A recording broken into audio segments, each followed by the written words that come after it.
Hvala lepa za to lepo predstavitev, hvala za povabilo na socialni teden in seveda vsem, ki ste prišli poslušati ta naša predavanja.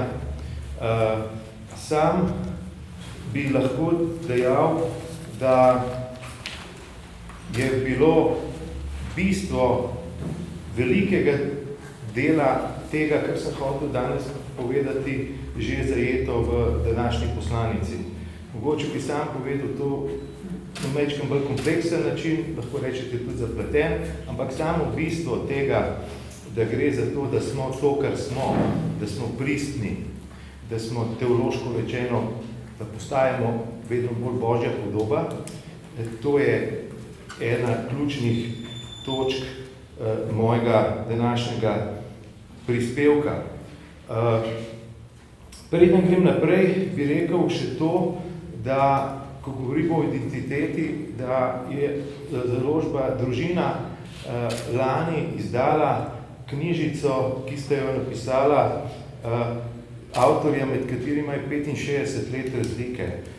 Prvi avtor je sloviti sociolog polsko-judovskega rodu Zygmunt Bauman, ki je umrl pri 94 letih, nedolgo tega, in njegov sogovornik je bil italijanski novinar Tomas Leoncini, ki je mlajši, mislim, 35 let, še več, 60 let skoraj, ja. Torej, nekaj čez 30. V tej knjigi boste našli ogromno stvari na izredno zgoščen način, ki povezujejo vprašanja, pereča vprašanje osebne identitete in tudi družbene identitete z današnjim časom, kaj ti govori o treh področjih. Govori o spremembah na področju mode in plastične kirurgije in tetovaž in vsega podobnega, kar je spada v našemu času, drugič spremembam na področju nasilja in nasilništva in tretjič spremembam na področju spolnosti. Priča smo v nekem smislu tudi strahotnim spremembam vseh pomenih te besede na teh področjih, tako da ta knjiga je gotovo vredna branja, pa ni predolga, ne? Tako da to bi za začetek, da ne pozabim. Sam bom nekako govoril v naslednjih stvareh, najprej bom spregovoril nekaj besed o idealu pristnosti ali stujko avtentičnosti. V drugi točki bom pa govoril o ogrožanju tega ideala pristnosti in njegovega uresničevanja v sodobnem času. Pri tem bom še posebej izpostavil razvoj sodobne tehnologije, ki ogroža ta ideal pristnosti. Splošno rečeno je eno težišče ali pa mojega sporočila opozorilo na problem, da živimo v času, ko naša, bi rekel, moralna slovnica, če uporabim to prispodobo, moralna slovnica naše zahodne civilizacije prihaja v nasprotje z sodobno tehnologijo.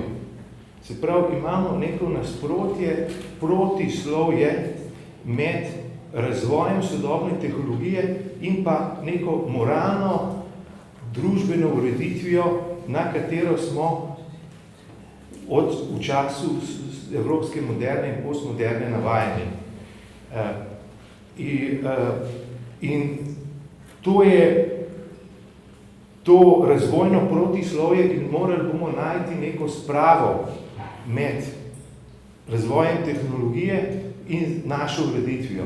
Razvoja tehnologije se ne da ustaviti, kakšni, bi rekel, utopični ali ludistični pristopi ne bodo uspešni, kot nikoli niso bili uspešni, torej bomo nekako morali najti neko ureditev tega področja, ki bo vključevalo določene omejitve, kajti zmožnosti so take, ki jih sodobna tehnologija ponuja na področju razčlovečenja, v področju ogrožanja osebne identitete z vsemi posledicami naše zahodne morale, da to področje nikakor ne more biti z vidika skupnega dobrega prepuščeno volji ali samovolji posameznikov ali subjektov, ki imajo možnost, da te možnosti uporabijo ali izrabijo.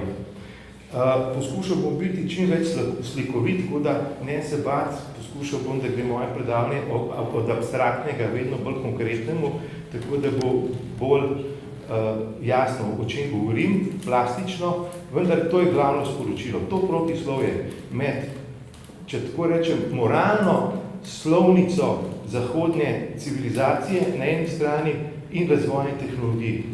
Ta moralna slovnica bo morala doživeti določene preobrazbe, prilagoditve, če se bo hotela sploh ohraniti. Če ne bo razvoj tehnologije požaril in bomo dobili nekaj, kar nima zveze s svobodno družbo, svobodno demokracijo in tako naprej, ki smo jo na zahodu vajali. To je glavna nevarnost in to je glavna tema. In to se mi zdi glavno zgodovinsko vprašanje našega časa. Ne?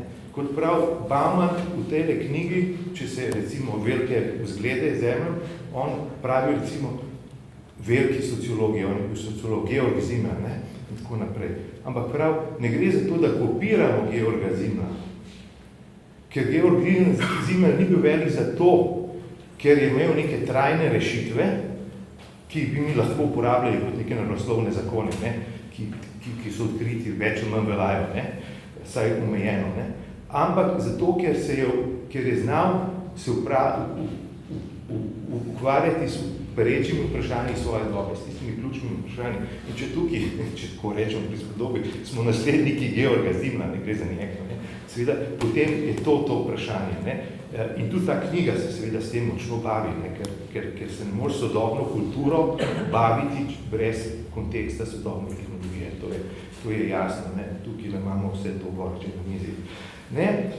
Zdaj, najprej bom pa začel mečkam bolj in potem bom pa še povedal mogoče v povezavi s tem, da bom vendarle povedal, kar je še en bistven element osebne identitete, to bom mogoče mečkam filozofsko, ne moremo osebnih identitet, ne moremo razumeti brez pripovedi. Prav, če si gledate zelo filozofsko razprave, so rekli, kaj tvori identiteto osebe skozi čas, ne? Ker se mi se spreminjamo telesno, psihično in tako naprej. Tisto splošno učbeniško vprašanje, kdaj je pa oseba, kaj je tisto, ki jo tvori identiteto skozi čas. Ne? Potem ste imeli različne kandidate, ne? Isto telo ali isti deli telesa, ne? Recimo možgani, pa se to pokaže, da ne more zdržati analize preverbe.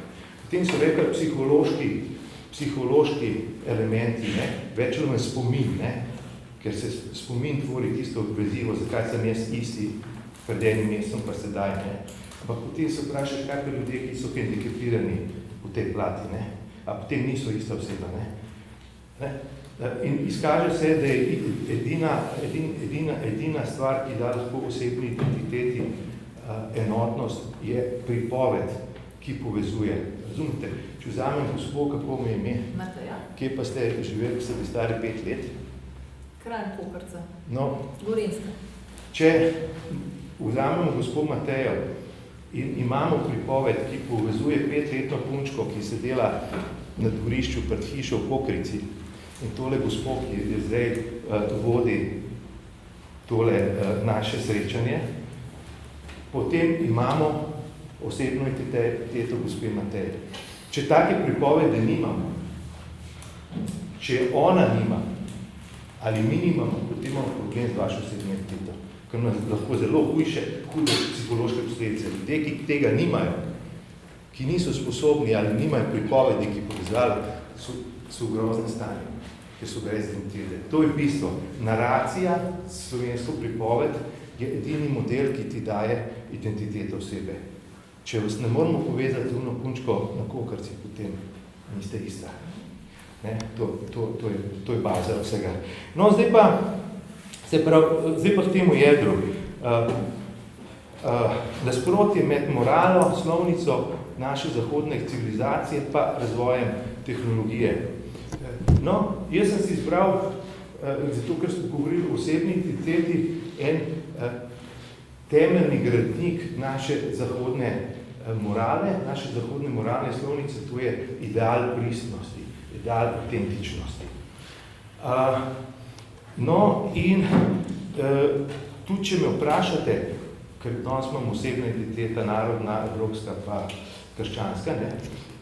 Če me vprašate z eno besedo, kaj je to osebna identiteta, tista globinska identiteta, s katero izmislim osebna identiteta, tudi osebna identiteta ni popolnoma enoznačen izraz, lahko pomeni zelo veliki stvari odpravni in tako naprej, ampak globinsko gledam, bi rekel, pristnost.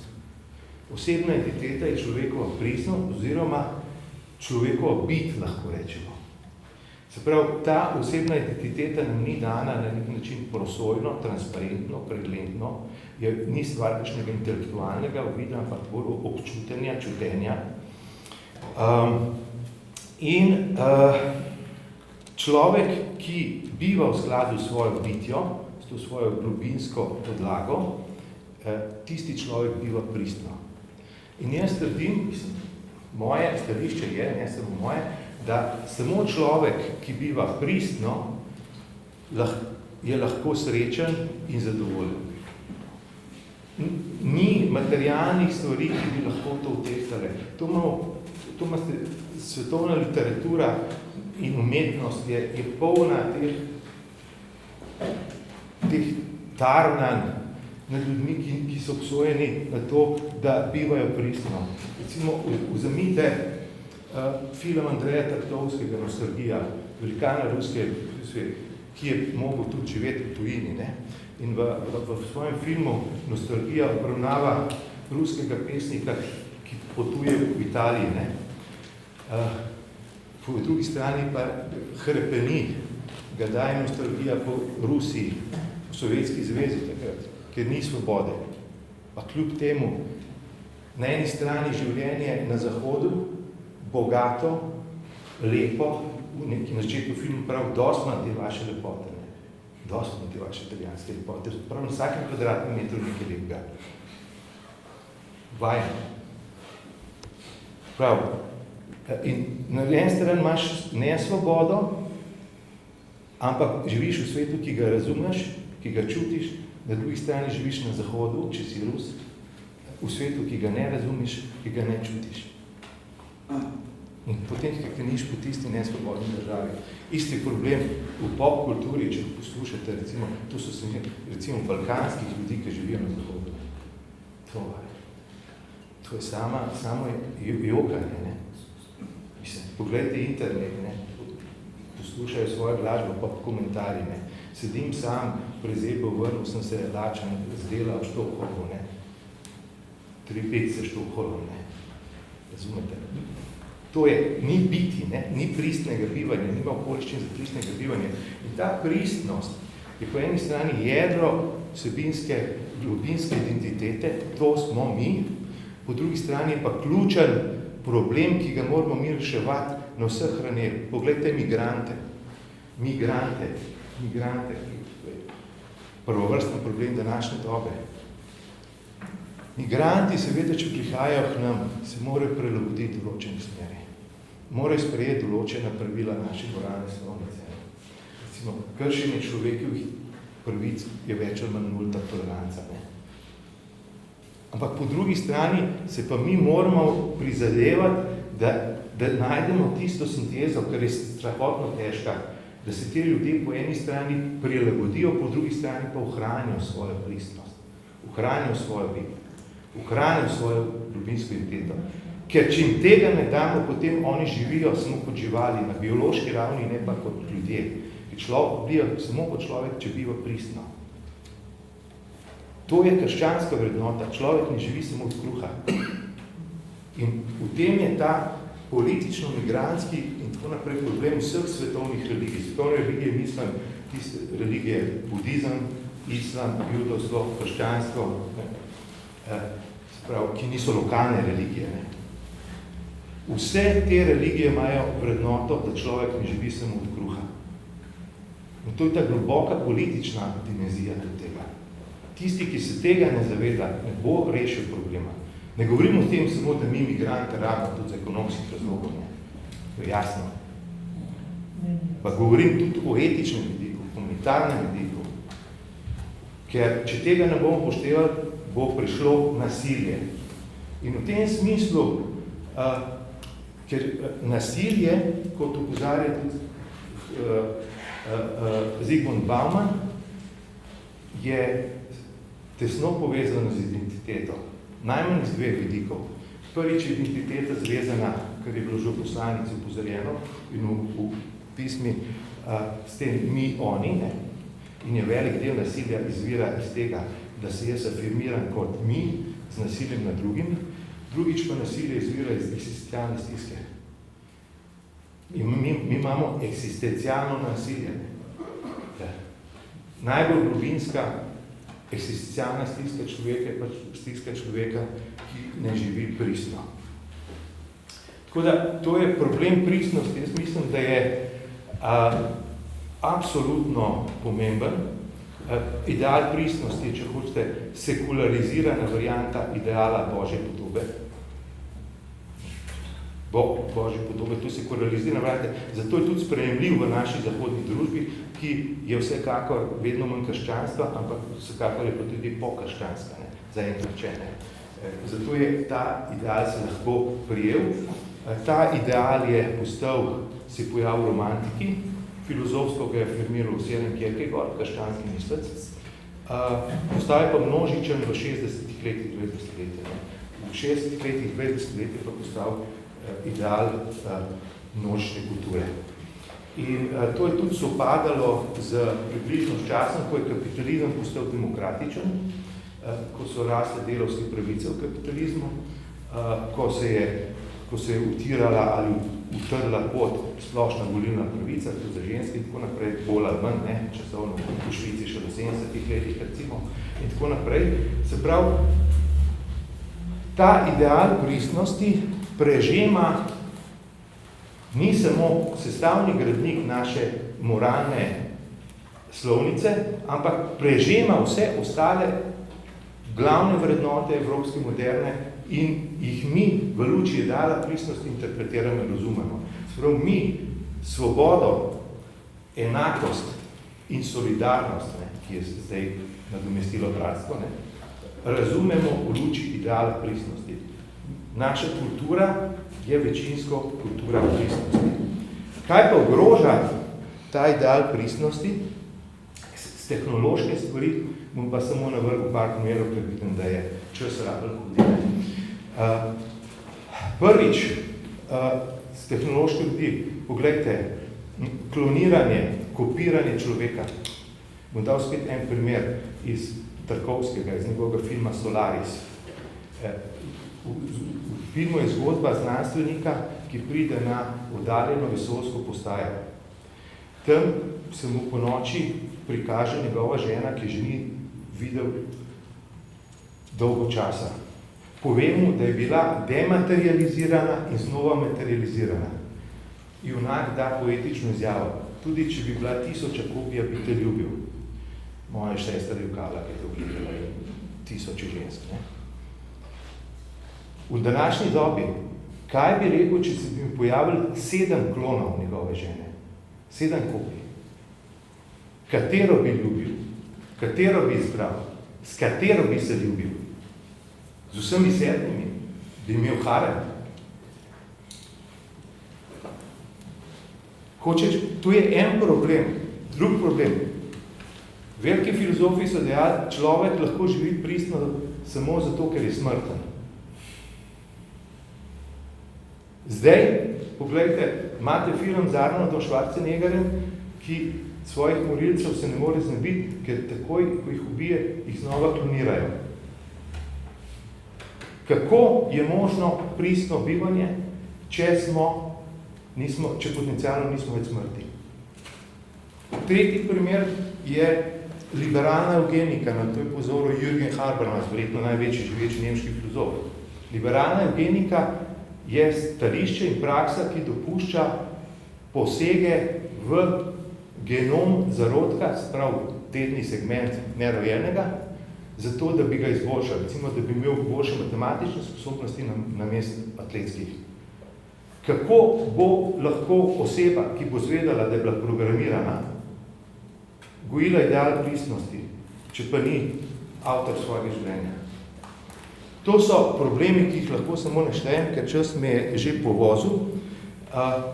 Kloniranje z živalmi, pa s tem zaključem, pa že itak cveti. Zadnjič sem bral o uspešni kitajski firmi.